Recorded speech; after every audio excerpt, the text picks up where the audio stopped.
Bonjour, je suis Benasser Wissam, je suis technicien réseau helpdesk chez Adamtech et aujourd'hui on va voir la vidéo imprimerie partie 2. C'est parti.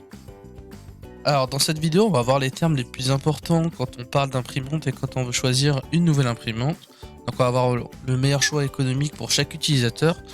Donc on a d'abord des critères, donc la taille du papier qui va être importante selon le type de notre utilisation pour l'imprimante.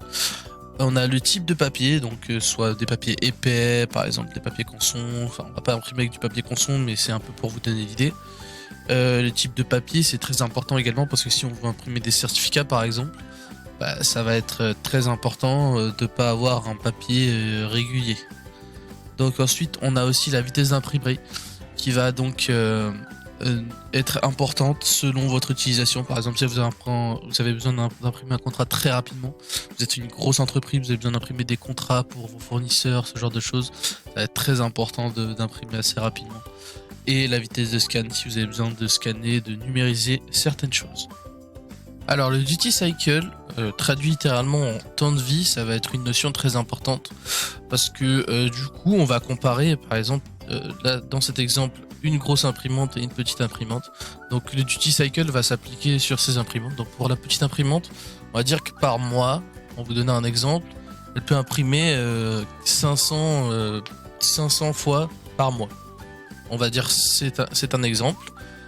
Pour la grande, on va dire qu'elle va pouvoir imprimer 1000 fois par mois. Et donc, si on dépasse ce seuil d'imprimerie, on va du coup réduire la durée de vie de l'imprimante.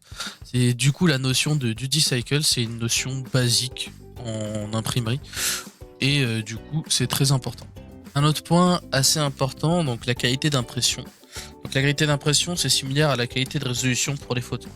Donc, plus on aura dpi, donc points par pouce, mieux ce sera. Donc c'est-à-dire que pour point par pouce, je vais vous expliquer, sur 5 cm par exemple, on va dire qu'on a 5 points, et plus on aura de points, mieux ce sera. Niveau qualité, on aura une impression qui sera de meilleure qualité.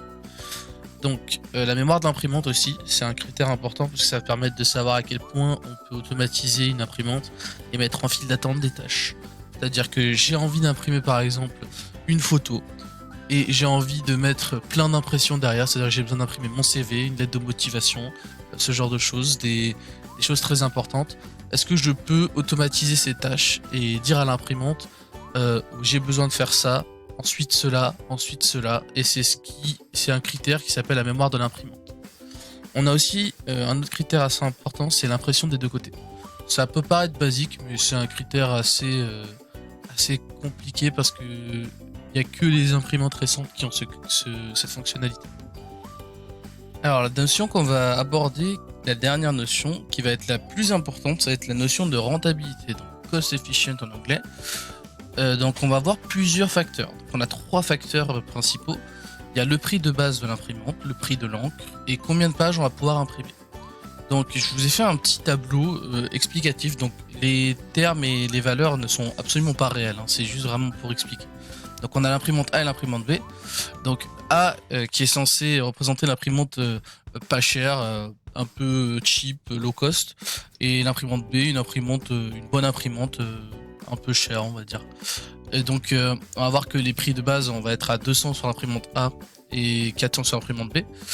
Par contre en prix de l'encre on va se retrouver à être à 70, on va devoir payer 70 € sur 3000 papiers. Alors que pour la B on va être à 100 sur 5000. Pour le prix du papier aussi, pour la A, comme elle est certes moins chère, mais le papier va se retrouver à être moins rentable sur le long terme.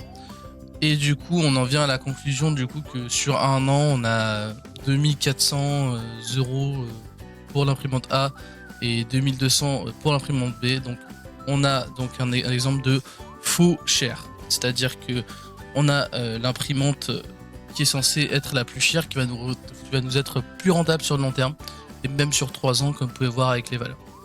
Voilà, merci d'avoir suivi la vidéo.